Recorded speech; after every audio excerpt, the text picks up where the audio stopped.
안녕하세요. 한국심리교육원 성심리 전문가 김경미입니다.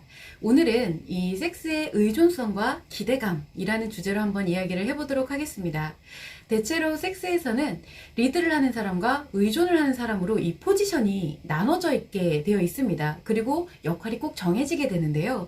꼭 남성이라고 해서 리드를 한다, 그리고 여성이라고 해서 의존을 한다, 이런 개념은 아닙니다. 여성이 리드를 하면 남성은 의존을 하게 되고, 그리고 남성이 리드를 하면 여성이 의존을 하게 되기도 하는 것이죠. 이때 두 사람 모두가 리드를 하려고 한다거나 모두가 의존을 하려고 하면은 섹스가 아무래도 원만하게 이루어지기가 어렵습니다. 그래서 자신들도 모르게 내가 리드해야지, 내가 의존해야지 이렇게 가는 것이 아니라 자신들도 모르게 무의식적으로 리드와 의존이 공존하게 되는 것입니다. 그리고 때로는 이 자신들이 계속 꾸준히 해온 이 역할에 대해서 바꿔가면서 변화를 줘서 새로운 느낌과 감정을 느껴보려고 하시는 분들도 있습니다. 이것은 이제 두 사람 사이에 원만하게 사전에 좀 협의가 되거나 꾸준히 대화를 나눠왔다라고 하면 그 방법도 나쁜 것이 아닙니다. 이 리드와 의존이라는 것은 내가 뭔가 섹스를 능동적으로 즐기느냐 수동적으로 즐기느냐 이런 것과는 좀 다른 문제예요. 그리고 다양성의 추구를 하는 것과 즐거움과 쾌락을 느끼는 것하고도 좀 다른 문제라고 할 수가 있습니다. 그래서 누가 되었든지 간에 이 리드와 의존에 대한 역할이 공존을 하는 것이 굉장히 좋다라고 할 수가 있는데, 대체로 이 리드와 의존 중에서는 리드하는 사람보다 의존하는 사람이 기대감을 좀 더 갖게 되겠죠. 그래서 더욱 설레임과 흥분을 많이 갖는 편입니다. 리드하는 사람에 대한 그 언행이라든지 애무 등에 따라서 기대감이 더욱 증가가 될 수가 있고요.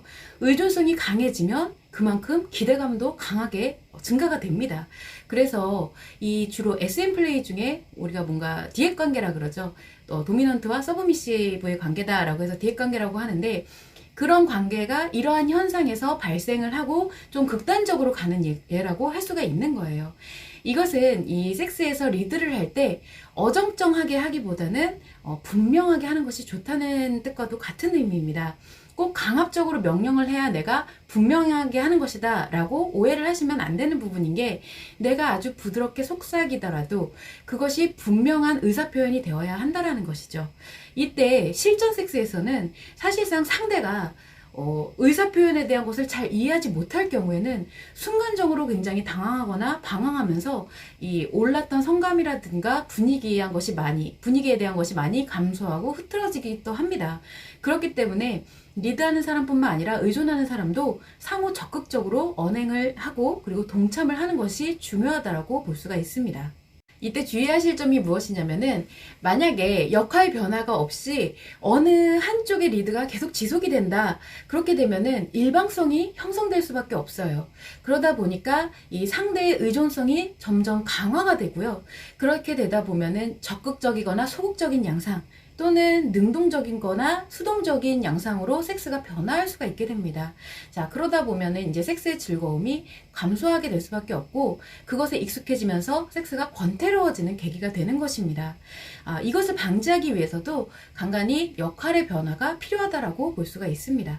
그래서 이것을 방지하기 위해서는 내가 어떤 리드나 의존에 대한 역할을 고정적으로 간다고 하더라도 이 리드하는 방법, 그리고 의존하는 방법에 대한 그 변화가 필요합니다. 예를 들어서 리드는 뭔가 강압적이고 명령, 그리고 강제적으로 표현이 가능하기도 하지만, 뭔가 부탁하거나 권유, 그리고 여러 가지 방법에 의해서도 리드를 할 수가 있거든요. 그뿐만 아니라 의존도 마찬가지예요. 의존도 상대에게 무조건적으로 순종을 한다던가, 아니면은 상대의 리드에 따라서 적극적으로 내가 따라간다던가, 혹은 조건을 달지 않는다던가, 이런 식으로 조금씩 다르게 변화하는 그런 방법이 필요합니다. 이것에 대해서 이제 상호 어떤 역할을 맡는 것이 중요한지 상의를 좀 해보고 선택한 후에 실전에서 학습을 해야 됩니다. 그렇게 되면은 이제 실전에서 적용을 하다 보니까 처음에는 굉장히 어색할 거예요. 그래서 민망하기도 하고 그런 부분이 있을 것이지만, 그 와중에서도 즐겁겠죠. 내가 사랑하는 사람과 함께하는 것이다 보니까. 그러면서 점차 그것이 일상생활이 되어 갑니다.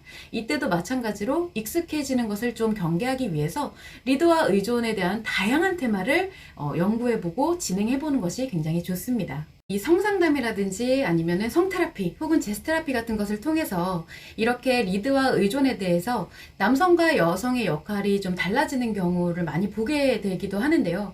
그러면 대체로 이 남성이 리드를 하고 여성이 의존하는 역할에서 그것을 정반대로 변화가 되게 되면은 여성도 굉장히 즐겁고 좋아하지만 무엇보다 남성의 만족도가 훨씬 커지는 것을 자주 볼 수가 있었습니다.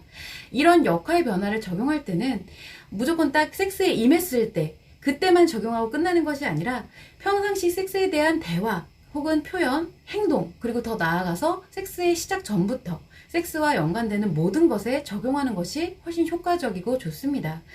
실전 섹스에 임할 때는 무조건 자신의 역할에 충실해야 최고의 효과를 가질 수가 있어요. 그래서 내가 뭔가 민망하다, 처음 해보는 역할을 내서 어색하다 해서 우물쭈물하지 말고 그래 이번만큼은 내가 한번 해봐야지 라는 마음가짐으로 임하는 것이 좋은데, 이것에 대해서 섹스 후에는 뭔가 자신도 모르게 익숙하지 않은 것에 대한 상처가 발생할 수도 있고, 그리고 맞지 않은 것에 대해서 굉장히 불편함을 느꼈을 수도 있기 때문에 섹스 후에 반드시 이 상호 느낌과 감정 그리고 반응 등에서 대화를 나누고 오해가 있었던 부분에 대해서는 사실 이러하다라는 것을 잘 이야기하면서 보완할 수 있는 것이 굉장히 필요하다라고 할 수가 있습니다. 리드라는 것은 상대방과의 교감을 무시하고 나의 뜻대로만 이끌어가는 것을 의미하는 것이 아닙니다. 그리고 의존이라고 해서 상대가 하는 대로 그대로 내버려 두고 나는 거기에 끌려만 가는 것이 또 의존이 아니거든요. 그래서 리드를 한다고 즐거움이 크다, 의존을 한다고 즐거움이 작다, 이런 개념이 있을 수가 없습니다. 어떻게 이 리드와 의존이 조화를 이루느냐에 따라서, 그리고 두 사람이 이 역할을 어떻게 인식하느냐에 따라서 굉장히 즐거움에 대한 것이 변화가 많을 수 있다는 점을 꼭 명심하시면 좋을 것 같습니다. 자, 그렇기 때문에 여러분들도 이런 내용을 통해서 두 사람의 관계를 한번 정립해보고 역할의 변화를 시도해 보실 수 있는 기회가 되기를 바라겠습니다.